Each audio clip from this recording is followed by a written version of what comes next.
Let's learn about astrology by looking at pop culture. Now keep in mind that I'm an artist and I'm sensitive about my shit. I'm an artist and I'm sensitive about my shit. This is a famous line from a live 1997 performance of Erykah Badu's classic generational hit, Tyrone.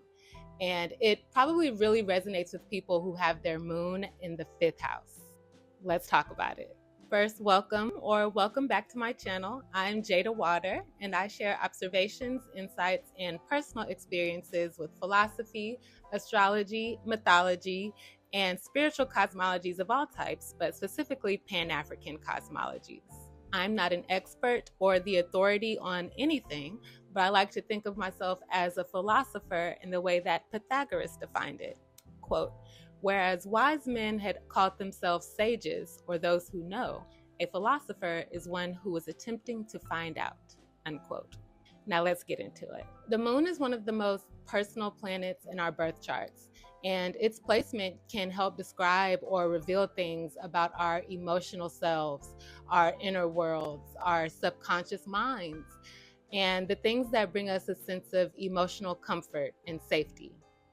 The houses in astrology represent different areas of life, and the fifth house, among other things, covers creative projects and artistic expression. Creativity and self-expression are meaningful and important to every human who ever existed, but people who have their moon in the fifth house can have a uniquely intimate and emotionally charged relationship with the creative process. And that's for better or for worse. This placement can make people extremely emotionally attached to their creative projects or artistic expression, as those creative projects and artistic endeavors are often inspired by and emerge from their most vulnerable and intimate experiences. The fifth house is often all fun and games, and it may be that for other folks, but for fifth house moons, their artistry, creative endeavors, or self-expression can really have an outsized influence on their emotional well-being, as it is the embodiment of their inner selves and an expression of the most precious parts of their being.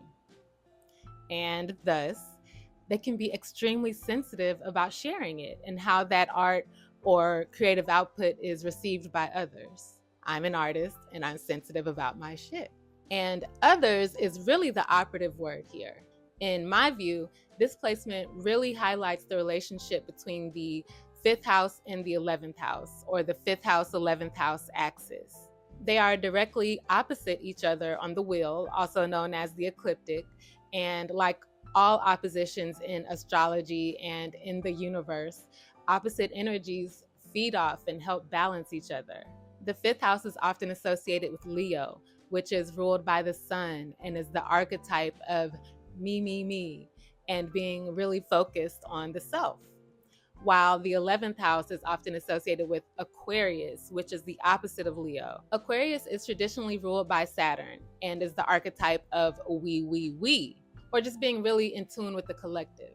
So even though the fifth house is about your personal creative drive and output or expression, it is inherently connected to or in conversation with the 11th house, or the people who would be receiving or engaging with your creativity. Audiences, large groups, communities, the culture at large. So for fifth house moons, their emotional well-being can be tied up not only in the act of creating itself, but in how people receive their creations. Harsh criticism, critique, rejection, mocking, or even people ignoring or not engaging with or just misunderstanding their creative expression can be intensely emotionally devastating for fifth house moons. It becomes a personal attack that cuts to the core and can make them feel unworthy of love or just inadequate as a person. For a fifth house moon, not putting their picture up on the refrigerator or in a frame or whatever that they spend all day creating for you, it is that serious. For them, it is. For them, it is. The fifth house is very associated with childhood and children and childlike joy and creativity. So yes, kids want you to put their art on the refrigerator, and so do fifth house moons. Writer Jamila Van Dyke Bailey expounded on that Erykah Badu bar in a piece published on the site Midnight and Indigo, saying, quote, "Or rather, I am too vulnerable to revisit anything that I have written. I am afraid that I will go back to the poem and the words will be gibberish, and the line breaks will be absent, and the poem would be shit. And if the poem is shit, then I am a shit writer. And if I am a shit writer, then I am a shit person." End quote. People with this placement can get so much pleasure and joy and emotional healing, or even develop a high sense of emotional intelligence through creative or artistic expression, which is beautiful. But they have to be really careful about overly identifying with their artistic endeavors or seeking emotional validation, recognition, approval, or even love through their art. They also have to be really careful not to suppress or stifle their creativity for fear of what others might think or how they respond to it. Fifth house moons have to be their own biggest fans, for one, and they have to be really intentional about the purpose of their creative endeavors, the underlying why of what's driving their creativity. Is it to boost your ego or to get attention, emotional security, or some sense of validation from others? Or is it because you're seeking understanding and healing, honoring your own sense of curiosity about the world and about yourself, allowing yourself to be a safe space to express your emotions and allow your inner world to unfold without judgment or external expectations? Like I said earlier, in astrology and all throughout the universe, embracing, working with, and ultimately integrating oppositional energy is the key to experiencing harmony and a sense of wholeness in our lives. So, the key to making the most of your fifth house placement could be embracing, working with, and ultimately integrating the energy of the 11th house, whether you have placements there or not.